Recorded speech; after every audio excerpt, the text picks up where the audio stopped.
And that's my plan. Yeah, okay, hold on, let me get this straight. You basically want to do the same thing as last time with the rowboat and some singing. No, absolutely not. It's completely different. Legally distinct even. How so? This sounds exactly the same to me. Well, first of all, I thought about using that other ship for that. You know which one, don't you? Yes, the one I've been showing in all previous videos but have yet to even spawn in, let alone build and use. Salt into the wound, huh? Little shit. Good that you're quick on the uptake. Huh.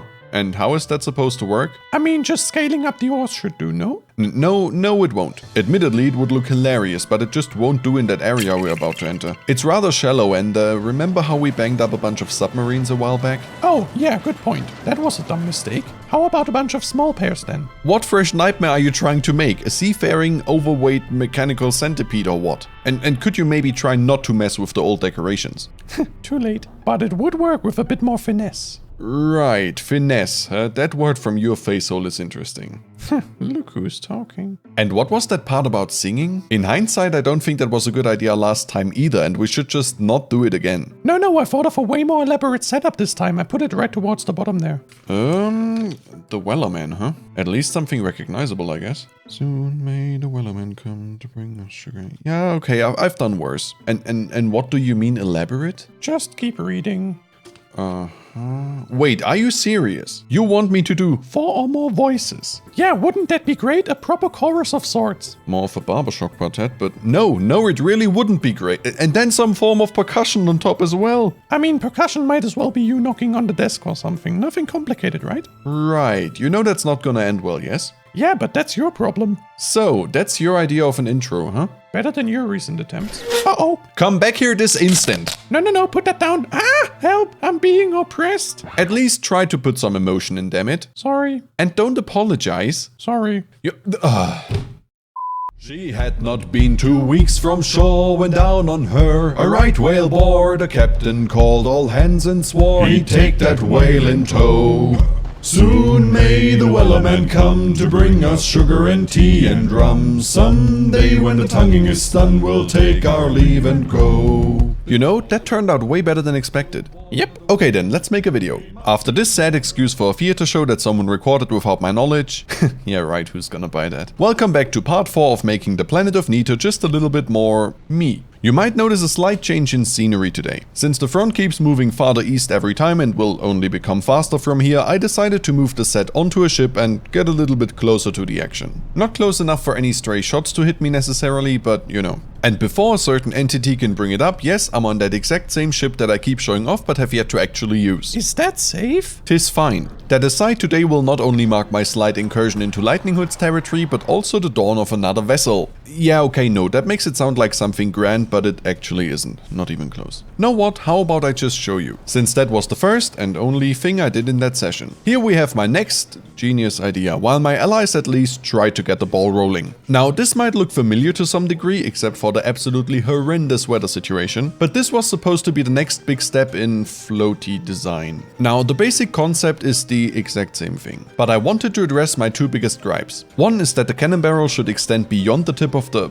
hull, so it stops constantly hitting itself or holding fire. The other is my concern with the whole main body sticking out of the water as much as it does. That making it an easier target and also giving it a tendency to behave like a certain reptile. Or more like an inexperienced canoe driver. Is that called driver? Operator. Nah, that's not a deed. To solve that, I basically took the first one's design and just shoved the cannon body into and out through the bottom, so the profile of the thing is now a lot lower than before. And since I seem to have CRS...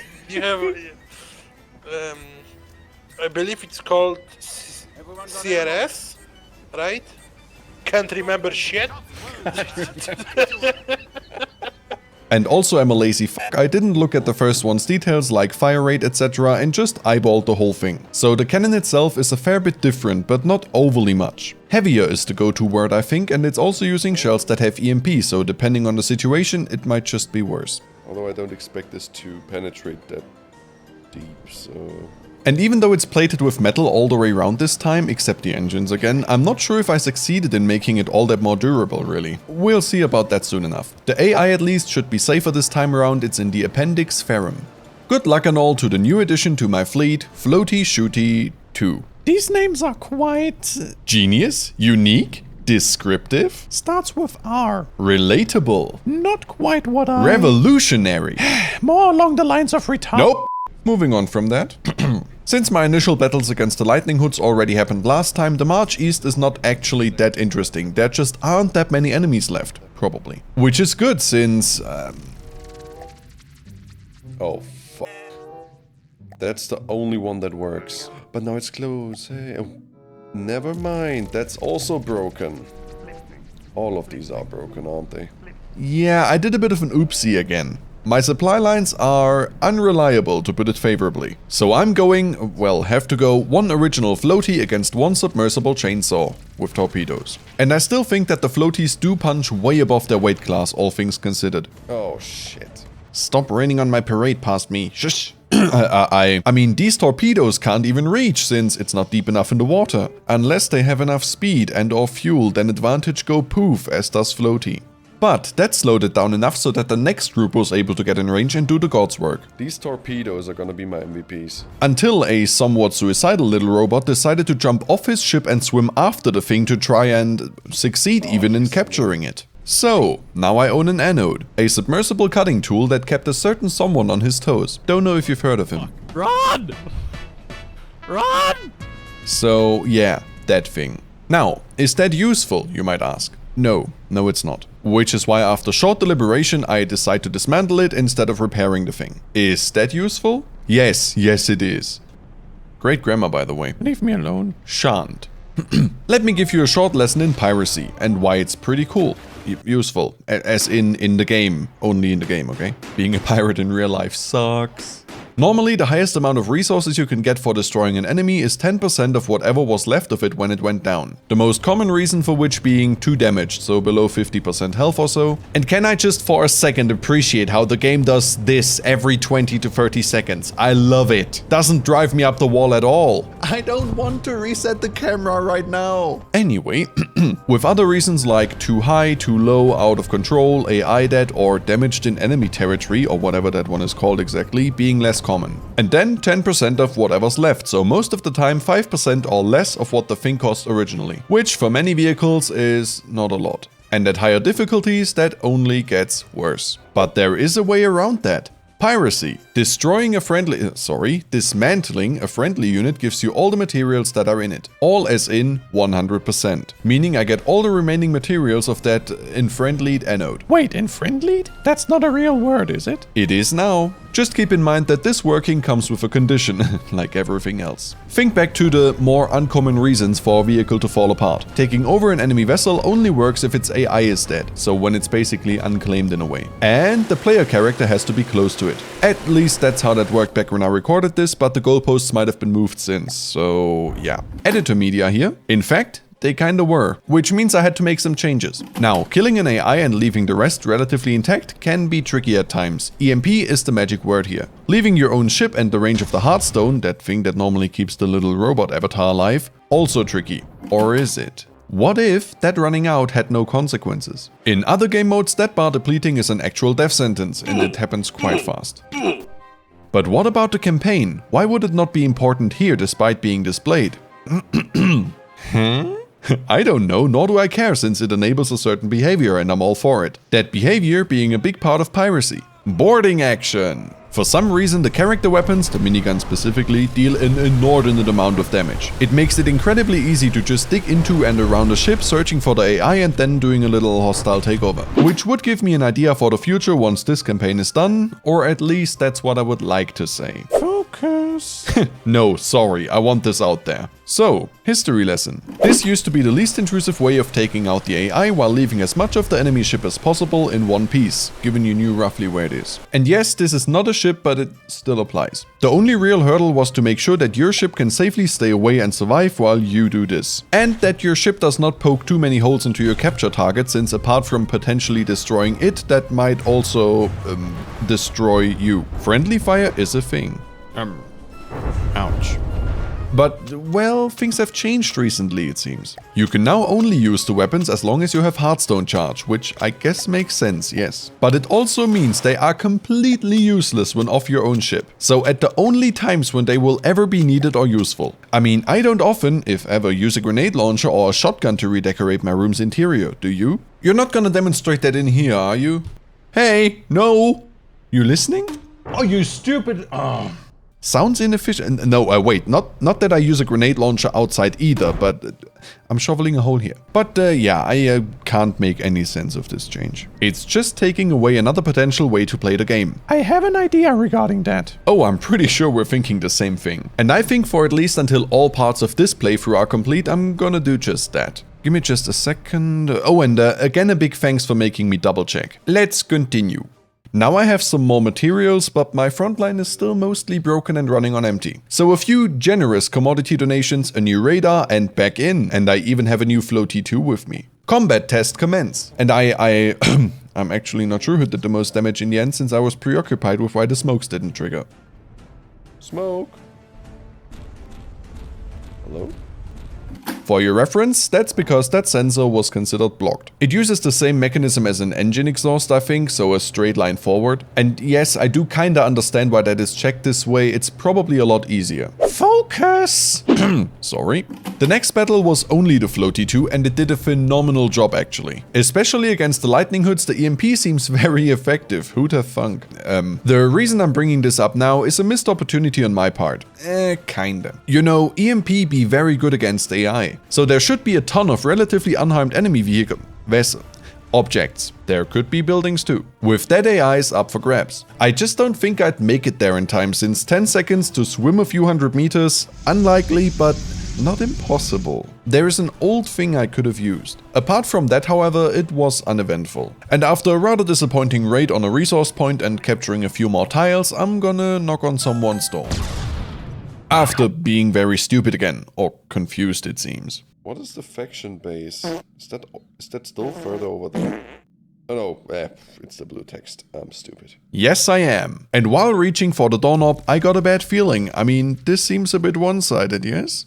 Although in hindsight, these things were more about the looks again, which might be hard to see at night, but trust me. The first of these 3 enemies is some form of security checkpoint that is lightly armed to be very generous. The second is a transport vessel that doesn't even... Uh-oh. Uh-oh. Uh-oh, indeed. I knew it. The second is the faction center named Quartz Stone Fortress, which prompted me to slam the battle size slider all the way over. And yes, I'm still abusing that system to my advantage whenever possible, what of it? And while I admire the design and expected a hard battle, that thing at the top is a giant weak spot if I've ever seen one, and one that became very obvious very quickly too. As in, it fell off within seconds. Fire at the tower, okay. And while those floating rocket drones posed more of a threat than that central laser, they too didn't do all that much. Look, the entire thing only lasted a few minutes. Oh my god, this is horrible. And another massive stutter at the end marked my victory over the lightning hoods. That's what they get for initiating a war against me, right? Should I even say anything to that anymore? Nope, I won, so I write the story, right now. Except the battle didn't quite end there. There was still, in good Mediaahh fashion, a war crime to be committed, even if I don't see myself at fault here really. I thought that's an island. That's your excuse? Shut up. That unarmed freighter I tried to mention earlier drove into the middle of my formation and just got bullied a lot. And judging from the massive stutter when the faction base went down and the achievement that came up, it was the last remaining unit of that faction on the map. So with it gone, another free seat at the table. And with it a ton of unclaimed tiles on the map and completely free reign for at least another 40 minutes until the next council meeting. Let's go. Unfortunately, the only somewhat interesting thing during that entire time was my realization that some resource points output a lot more than I can store locally and transport off, and that my refinery vehicle is just too slow in making even that into commodities. So I made it faster. And heavier. And almost sank the damn thing in the process. Introducing my genius solution to that. Yet another layer of lightweight alloy at the bottom just to keep the refinery still above water almost. Higher pedestal needed as well. Which turns it into that final form that I've shown last time. Yes, still no desorter.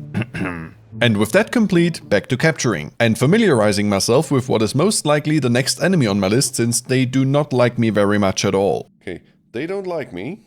Otherwise, this is Okay. To my understanding, they were besties with the Lightning Hoods or some such, so they have a less than sunny disposition regarding me right now. Can't imagine why. And a short while later, there it is, with the usual suspects minus the latest MIA. And with exactly the one option I expected right at the top. Well, almost. Don't mind if I do. Let's see where this leads. So, no time like the present, right?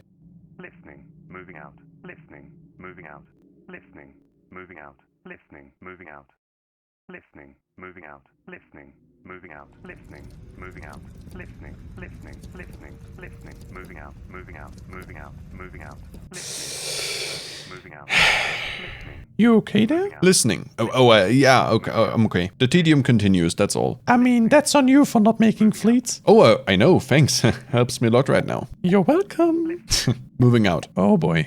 Now, as they seem just as eager to bash my head in as I am to do it to theirs, a short introduction on the White Flayers. First off, a question. Do you know what a religious fanatic or religious zealot is? Did I say that right? Zealot? If so, then you already know the gist. In this case, apostles of the flayed god or something, and now out for blood thanks to me being a bit of a menace. If only they behaved like that. What the f*** is this?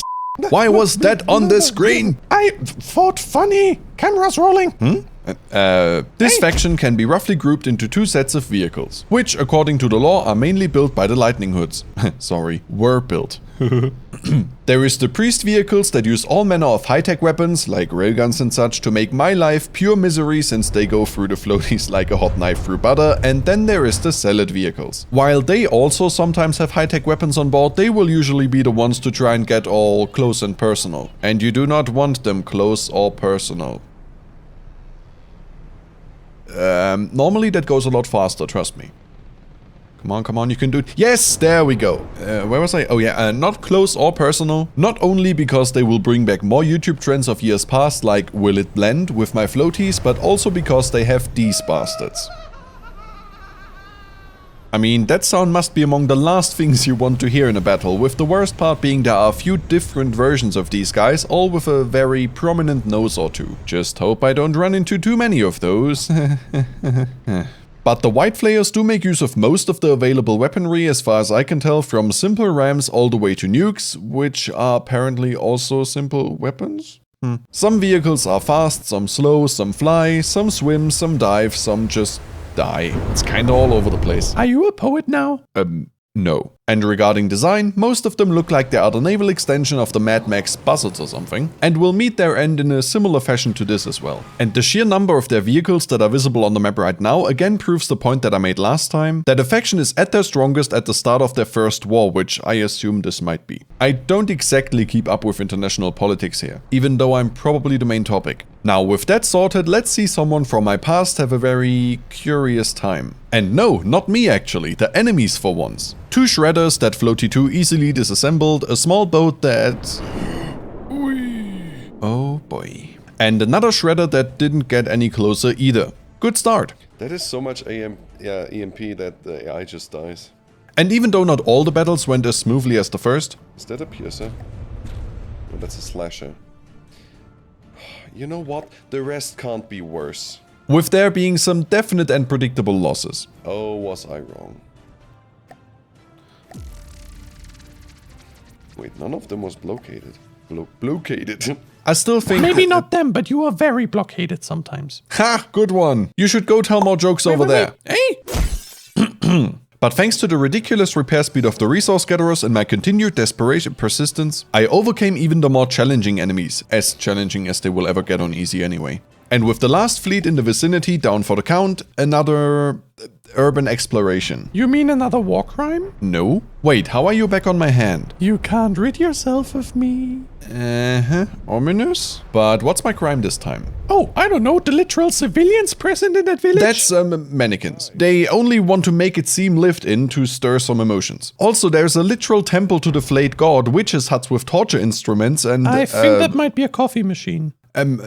Torture instruments, and then, Land torpedo. not that. Sacrifice offering place pointy thingy. And it all looks eerily good too. Are you looking for a ritual obelisk or something? Okay, let's be real. No one expects such verbal eloquence from me. Yeah, Yeah. Glad to have that sorted. But this was the last real obstacle before the literal faction center of the White Flayers. I mean, it's right there. And this? Yeah, not necessarily an obstacle, is it? Now, I could have just moved around that little outcropping here and attacked from the west. But I instead decided to turn to historic precedent and take the same approach as Hannibal and cross the mountains. Just that instead of elephants and men, it's ships and brains in boxes. As I've told you before, anything can move over land if need be. Or no need be and it's just for the sake of it.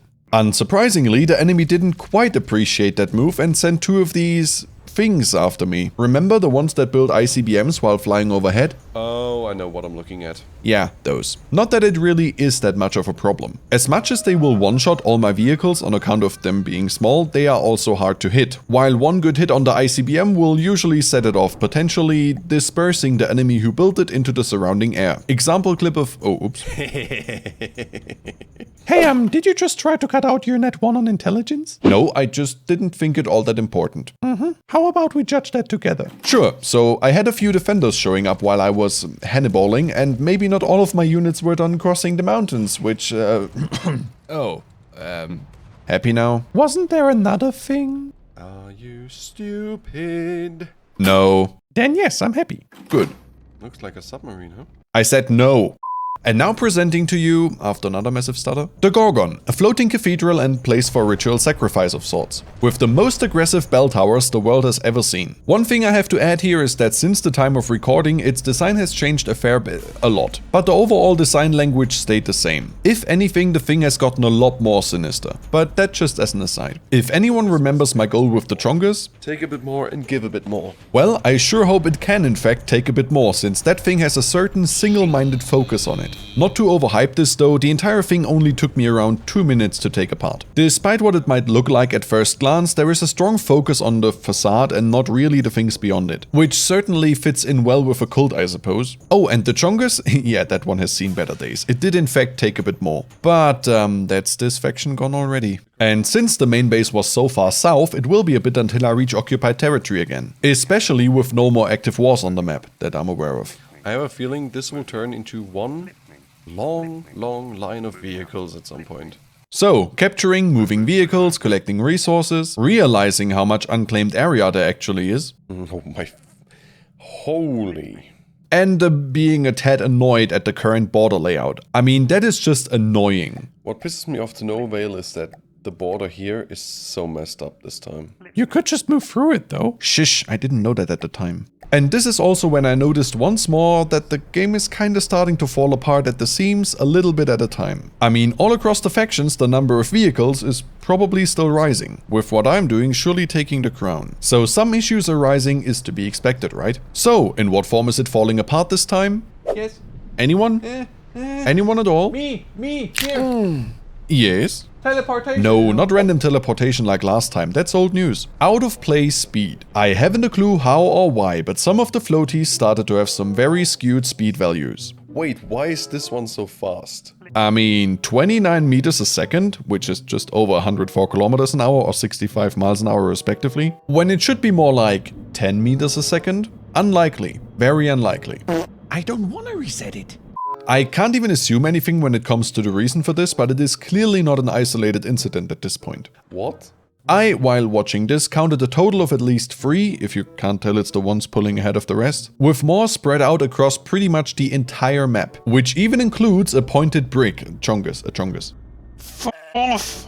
But even that doesn't go that fast normally. But not that it's a bad thing per se, just saying. It is quite useful.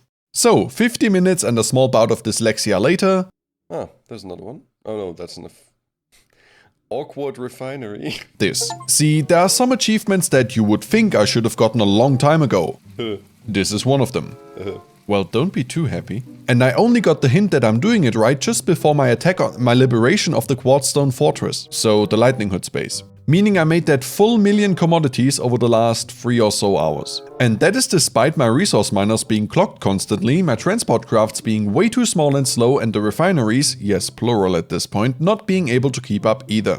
With all those bottlenecks in mind, and especially considering the minimum 10% loss, the Factorio player in me is twisting and turning so much right now I could use that to power my vehicles. Oh, and I do have a pretty good idea why I didn't get that achievement so far. Has to do with this approach. This never gets old. I mean, I literally built my first working refinery since that update in this very campaign. I probably started from zero. But there is nothing I can do about that before the next council meeting. Let's see where this council meeting takes us. Not that having more commodities to influence the proceedings would have changed much of anything. This was actually the first time I just straight up didn't get what I wanted. It wasn't even on the list. See, my relationships with the left side of the table are universally pretty good, and that one element on the right already had some doubts about me. I wanted to continue going counterclockwise around the map, but well, that's off the table now. So, what's left, you might wonder? Welcome, everyone. Now, I'm aware this may be an uncomfortable meeting. Well, backstabbing one of the factions I'm on good terms with while still getting my war in the northeast, so the bottom option. You know, it must be fate though, this is not the first time I did that to the Onyx Watch. In fact, that was what got me that achievement back then. Good teammate, am I not? No. Downer. These things happen, you know? You know that saying, history repeats itself? Are you likening me to... I'd never. He'd never. You cost me a lot of duct tape, you little shit. But well, since after that meeting concluded, I began an hour-long wholesale assault towards the northeast. Oh, I see the historical connection there. Anyway, since that whole thing took a fair bit of time to complete on account of the like 5 faction centers they have, let's call it a day here and do the thing next time. Until then, best wishes and make the best of your time, unlike me. Bye! As far as I've heard, the fight's still on, the line's not cut, and the whale's not gone. The Wellerman makes his regular call to encourage the captain, crew, and all. Soon may the Wellerman come to bring us sugar and tea and rum. Someday when the tonguing is done, we'll take our leave and go. Oh, my poor voice.